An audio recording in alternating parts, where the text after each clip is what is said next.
Pernah nggak sih lo berharap bisa baca pikiran orang, kayak beneran tahu gitu kapan temen lo lagi spill the tea beneran, atau cuma drama, gebetan tuh sebenarnya naksir apa enggak, atau dosen lagi bad mood buat ditanya-tanya? Nah, kali ini kita bakal bongkar rahasia membaca orang langsung dari ahlinya, seorang mantan agen FBI, John Navarro. Ini bukan sihir, ini sains, dan siap-siap aja, karena social skill lo bakal naik level abis ini. Oke, kita mulai dari cerita yang agak bikin merinding ya. Bayangin, ada seorang tersangka pembunuhan. Dia tuh kelihatan kalem banget, alibinya kuat, pokoknya meyakinkan deh. Tapi, agen FBI yang nginterogasi dia, si Joe Navarro ini, notice sesuatu yang kecil banget. Waktu daftar senjata disebutin satu-satu, pas nama pemecah es yang ternyata adalah senjata pembunuhannya, disebut, mata si tersangka ini langsung merem kenceng. Cuma sedetik doang, tapi itu udah cukup. Pertanyaannya jadi, kok bisa cuma gara-gara satu kedipan mata doang, kedok seorang pembunuh bisa kebongkar? Apa sih rahasianya? Nah, jawabannya itu ada di dalam otak kita. Di satu bagian yang sama sekali nggak bisa bohong, nggak peduli sekeras apapun kita nyoba. Oke, ayo kita bedah bareng-bareng.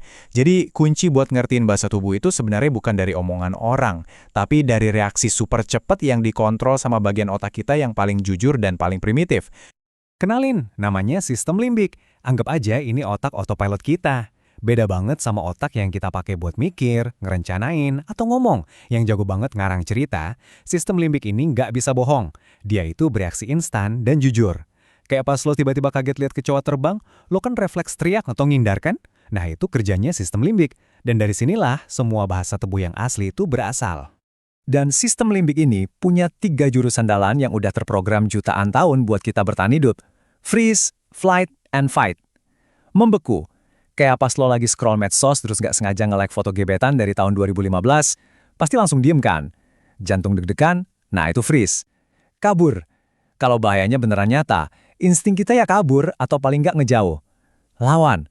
Dan kalau udah kepepet banget, barulah kita ngelawan. 3 reaksi inilah fondasi dari semua bahasa tubuh yang bakal kita kupas tuntas. Oke, sekarang kita masuk bagian yang paling seru. Selama ini kan kita diajarin kalau mau tahu orang jujur atau enggak, lihat mukanya, lihat matanya.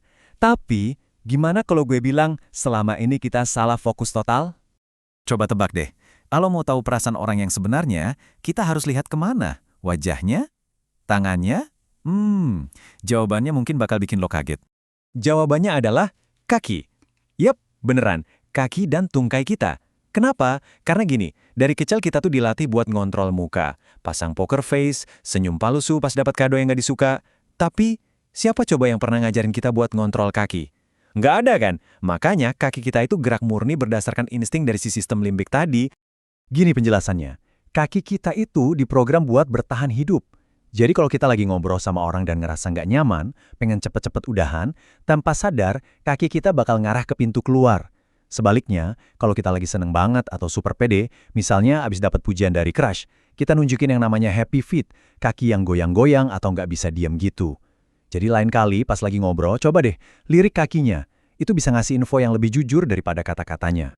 Oke, jadi sekarang kita tahu harus lihat kemana. Selanjutnya, gimana caranya kita tahu kalau seseorang itu lagi merasa stres, nggak nyaman, atau mungkin lagi bohong? Ada sinyal-sinyal khusus yang bisa kita perhatiin. Ini namanya perilaku menenangkan diri atau pacifying behaviors. Anggap aja ini cara otak kita buat ngasih pelukan ke diri sendiri. Gerakan-gerakan ini muncul otomatis pas kita ngerasa nggak enak, entah itu karena pertanyaan yang susah atau situasi yang bikin cemas. Nah, yang menarik nih, coba deh lo ingat-ingat, seberapa sering lo ngelakuin ini? Ngusap belakang leher pas lagi presentasi, atau garuk-garuk dahi pas ditanya soal yang susah? Biasanya, cowok itu lebih sering nyentuh muka, sementara cewek cenderung mainin kalung, rambut, atau nyentuh lehernya. Coba diperhatiin, pasti sering banget lo lihat ini di sekitar lo, atau bahkan di diri lo sendiri. Ini contoh nyata dari lapangan. Navarro cerita, waktu dia lagi cari buronan, dia nanya ke ibunya, anak ibu ada di rumah. Si ibu jawab, enggak, tapi di saat yang sama, tangannya refleks nyentuh lekukan di lehernya. Gotcha. Satu gerakan kecil itu adalah sinyal stres yang kuat banget. Dan bener aja, pas rumahnya digeledah, anaknya ngumpet di lemari. Gerakan menenangkan diri itu yang justru ngebocorin kebohongannya. Oke, sekarang kita udah punya dasar-dasarnya. Kita tahu tentang otak limbik, kita tahu harus lihat ke kaki, dan kita bisa ngenalin sinyal stres. Terus, gimana cara nyatuin semuanya biar jadi pengamat yang jago? Ini cara cepat buat nge-scan vibe pede atau nggak pedenya seseorang. Orang yang pede itu gayanya terbuka, seolah-olah mau ngambil ruang lebih banyak. Lengan mereka kebuka, dan ciri khasnya jempolnya nongol dari saku. Kayak nunjukin gue oke. Sebaliknya, orang yang insecure atau nggak pede itu mengecil. Mereka ngumpetin jempol di dalam saku, ngerapetin lengan ke tugu, atau bahkan kakinya ngelilit di kaki kursi. Simple, tapi akurat banget. Oke, jadi ini golden rules-nya. Jangan pernah nyimpulin dari satu gerakan doang. Pertama, lihat konteksnya. Gugu pas wawancara kerja itu wajar, tapi Gugu pas ditanya, kemarin jam 9 lo di mana? Nah, itu beda cerita. Kedua, cari paket hemat sinyal. Satu kali garuk leher itu biasa, tapi kalau ditambah kaki ngarah ke pintu dan mata kemana-mana, nah itu baru sebuah pola. Dan yang paling penting, perhatikan perubahan. Pas lo ganti topik obrolan, lihat bahasa tubuhnya tiba-tiba berubah nggak? Nah, disitulah petunjuknya berada. Nah, sekarang ilmunya udah ada di tangan lo. Lo udah punya bekal dasar dari seorang FBI. Pertanyaannya sekarang bukan lagi apa yang mereka bilang, tapi apa yang tubuh mereka tunjukin. Jadi setelah ini hal pertama apa yang bakal lo perhatiin pas ngobrol sama teman, keluarga, atau bahkan gebetan lo? Selamat jadi detektif.